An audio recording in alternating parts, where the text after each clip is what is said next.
Hello, awesome artists. I'm really excited for our project today. We're going to be creating a cityscape using two awesome artist tools. The first tool we'll be using is called 1-point perspective. And the second tool we're going to be using is we're going to color in our cityscape using a full color wheel that includes the primary colors, the secondary colors, and the tertiary colors, all flowing together to create a gorgeous color wheel at the same time. That's why I love this project so much, because it packs a lot of knowledge into one beautiful picture. Now let's break down those two tools that we'll be using. The first one, again, is using 1-point perspective. 1-point perspective is a drawing method that shows how things appear to get smaller and smaller as they get further and further away. And it looks like they're all converging or coming together towards a single vanishing point on a horizon line. It's a way of drawing objects on a flat piece of paper so that they look three-dimensional and realistic. Drawing in 1-point perspective is usually appropriate when you're looking at something from the front on. Like if you're looking right at the face of a cube or the wall of a building. Or in this case, when looking directly down something long or up at something tall. Like if you're looking down a road or a railway. Or if you're looking up at a bunch of skyscrapers, like in our picture.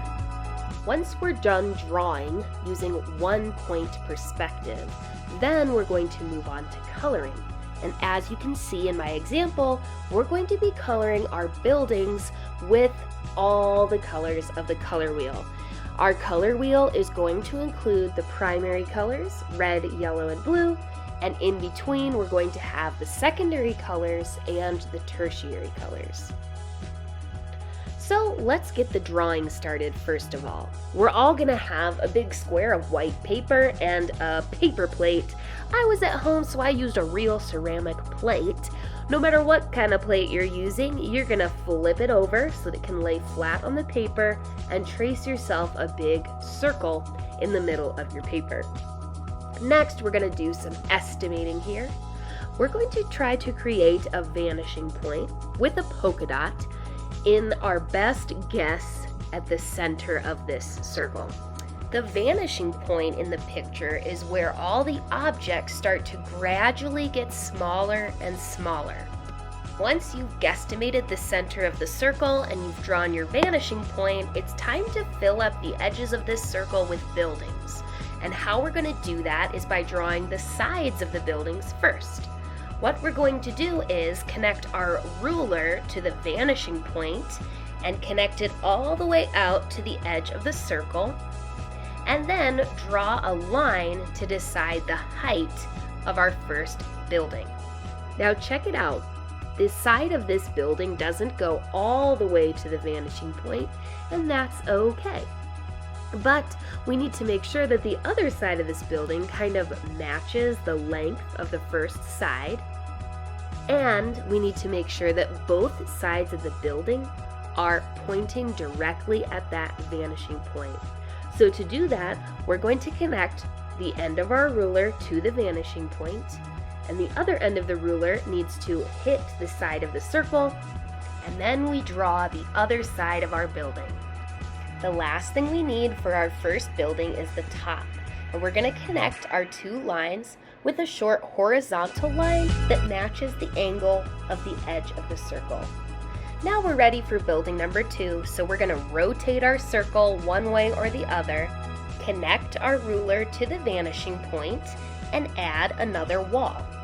But this time, I'm going to make this building much shorter and wider.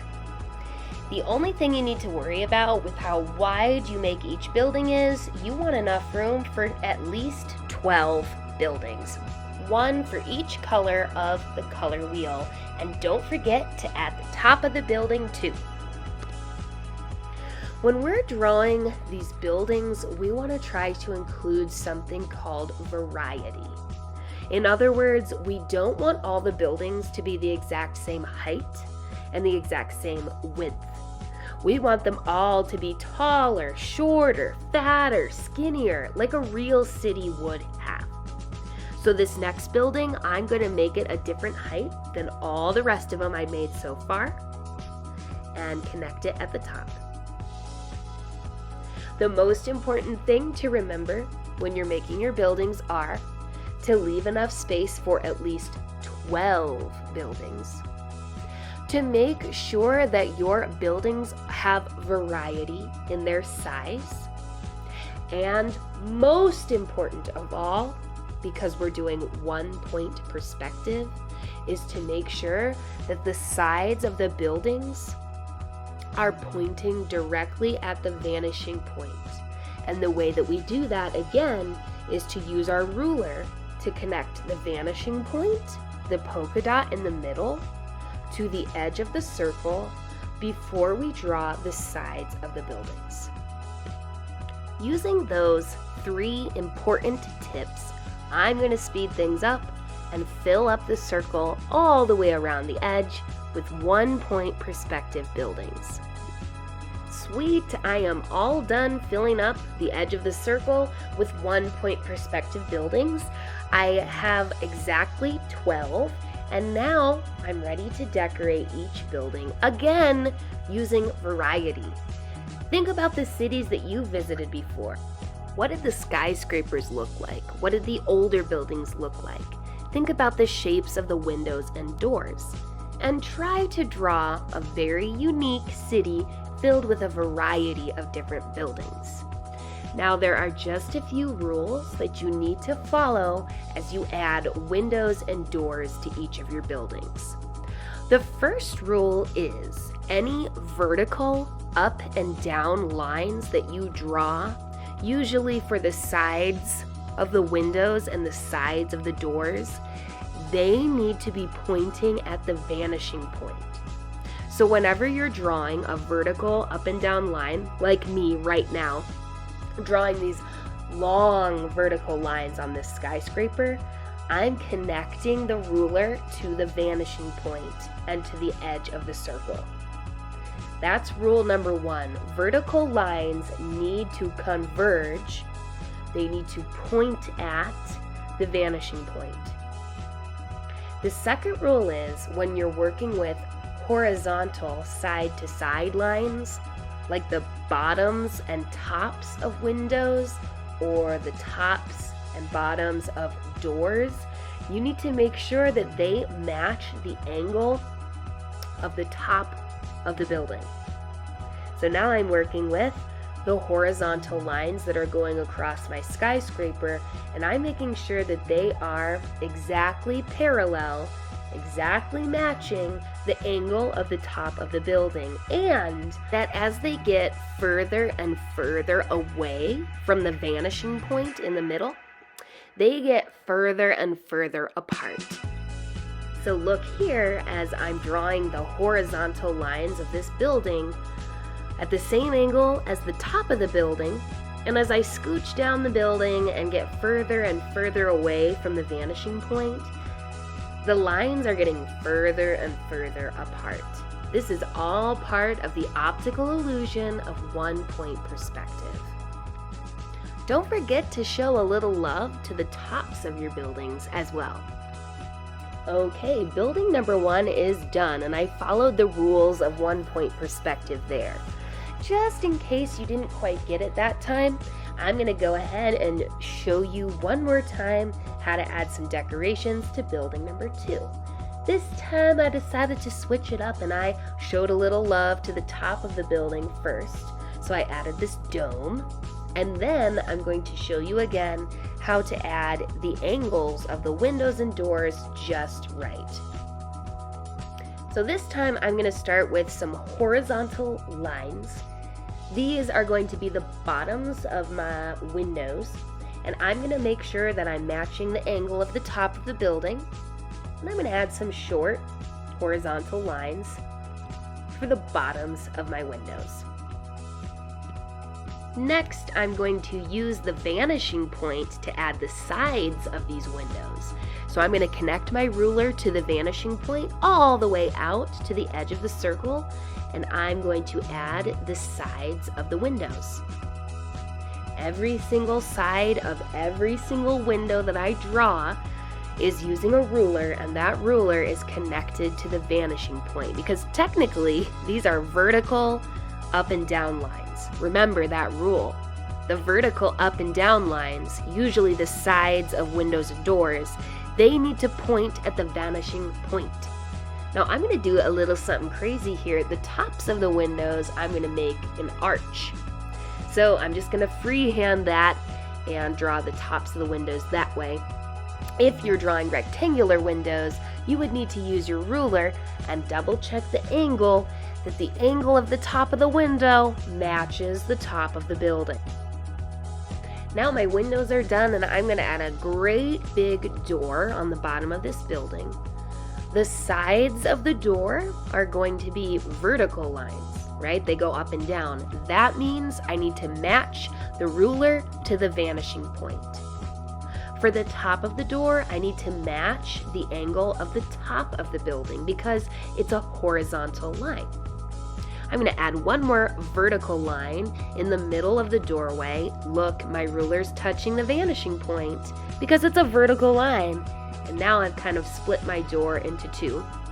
I'm just going to add a few extra details to this door.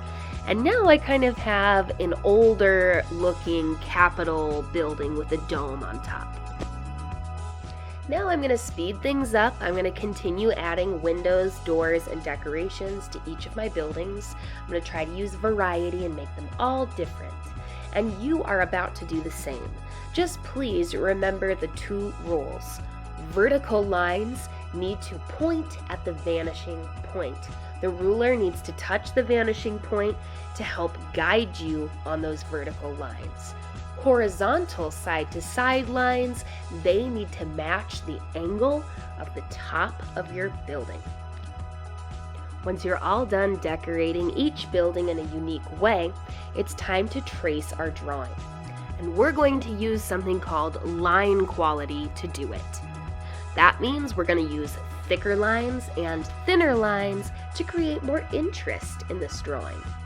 For the outer edge of the circle and for the contour or the outside edges of the buildings, please use a fine point black Sharpie. For the inner details, including the doors and windows of your buildings, please use an ultra fine point Sharpie. It creates a gorgeous, interesting effect that your eyes just want to eat up. After you're all done tracing your drawing using different line quality or different thickness of the lines, quickly use a large eraser and erase the pencil lines. I like to hold down my paper with one hand and erase outward away from me. I don't scooch the eraser back and forth. I only scooch the eraser away from me. That way your paper does not crinkle. Once you're all done with that, it's time to start coloring. And remember, we're going to use the entire color wheel to color in our buildings. We're going to start with red, then do red-orange, then yellow-orange, then yellow, all the other tertiary, secondary, and primary colors that are included in a color wheel. And we're going to use watercolor pencils to do it. There are 4 different methods of using watercolor pencils that I'd like to show you. You can choose the one that you like best to color in your color wheel, 1-point perspective cityscape here. As with all colored pencils, you can change the value or the lightness and darkness of the color you're putting down by changing the pressure. If you push harder with the colored pencil, it will create a darker value, and if you press lightly with the colored pencil, it gives you a lighter value. So you can color light or dark with the colored pencil first, and then grab a wet paintbrush just with water and activate the watercolor pencil by gently brushing on top of it with water. That's the first method, or the first way that you can use these watercolor pencils. Another way you can use these watercolor pencils is to blend 2 or more colors together. So here I'll show you a smattering of red, pressing pretty hard to get nice dark value, and then on top of the red, blending into it really, I'm going to add some orange to hopefully create a spectrum going from red to red-orange to orange. I color first with my colored pencil with the 2 or more colors that I'd like to mix, and then I gently activate the watercolor pencil with a wet paintbrush. It creates a beautiful effect. This is probably one of my favorite methods to use. Another method you might want to try with these watercolor pencils on 1 or 2 of your buildings is to first add clean water to the paper, and then on top of the puddle of water that you've left, color on top with a watercolor pencil. Using this method gives you more of a texture on the paper rather than a smooth transition. The very last method I would like to show you is actually using the colored pencil like a paint palette. So you can actually take a wet paintbrush and rub it on the end of a watercolor pencil, and it's going to pick up some of that pigment, some of that color, and then you can use the paintbrush to paint with. It's pretty cool. So choose 1 or more of these methods to start coloring in your cityscape. I highly suggest using the outer edge of your paper to experiment with all 4. You might be surprised at what you enjoy doing with the watercolor pencils the most. As soon as you're ready and you've chosen your methods, we're going to start coloring the cityscape. And remember, we're going to be basically creating another color wheel. We're going to include all the primary colors, all the secondary, and all the tertiary colors in order. But it's up to you how you're going to do it. I told you to draw at least 12 buildings so that at the very least, each of the buildings could have their own color. But you could also try to break free of that boundary. Maybe you want all the buildings to have half and half. Maybe you want one building to have red, red-orange, and orange on it. Maybe you want the transitions to happen in between the buildings. You get to decide that part. Just please make sure that you have the full color spectrum in the right order going around this cityscape. Remember, it goes red, red-orange, orange, yellow-orange, yellow, yellow-green, green, blue-green, blue, blue-violet, or blue-purple for us simple folk, purple, red-purple, or red-violet, and finally all the way back to red. So again, the order of colors, it has to be a certain way, but the way that you decide to transition from one color to the next, that's completely up to you. And I sure hope you're enjoying watching my little kitten right now, because I really am. To create the tertiary colors, by the way, you are going to want to layer the watercolor pencils. So I'm moving on to red-violet for my Capitol building here. And since it's red-violet, it's more red than it is violet, I'm gonna start with red, and I'm gonna press pretty hard with the pencil to get a lot of red on there. And then over top of the red, I'm gonna add just a smattering of blue. When I activate the colors with water, it should create a more reddish purple. And it does, yay! And that goes for all of the tertiary colors. So for example, once I get to blue-violet or blue-purple, I'm going to switch it. I'm going to start with blue. I'm going to color the whole building with blue. I'm going to press hard so that I get a lot of blue on there. And then I'm going to gently add some red on top. And when I mix it together, it should create a blue-violet. The easiest colors to do, of course, are the primary colors and the secondary colors. Once you get to a primary color, like blue here, you can just go ahead and grab the blue watercolor pencil and color in your building. Nothing fancy. When you get to the secondary colors, like green and orange and purple, you can just grab a green, orange, or purple watercolor pencil. It's the tertiary colors where you have to get a little bit creative, a little bit fancy, and you have to layer the colors. And you have to pay attention to what you're going for. And don't forget to activate each color separately with a wet paintbrush. So that means every time you change colors to activate a watercolor pencil, make sure that you clean off your paintbrush. Or else, every single color is going to start to get all mixed together, and when we do that, we usually end up with a black or brown. So watch for that, because we want to keep these colors nice and vibrant, don't we? Yes, we do. So I'm going to speed things up and keep working my way around this color wheel cityscape with 1-point perspective. It gets fancier and fancier with each color that I add, and I really, really like it.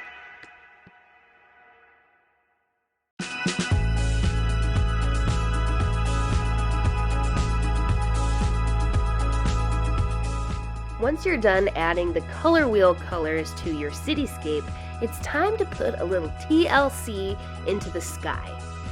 You can do so many things with the sky. This is where you can really get creative, right? You can use any colors you want.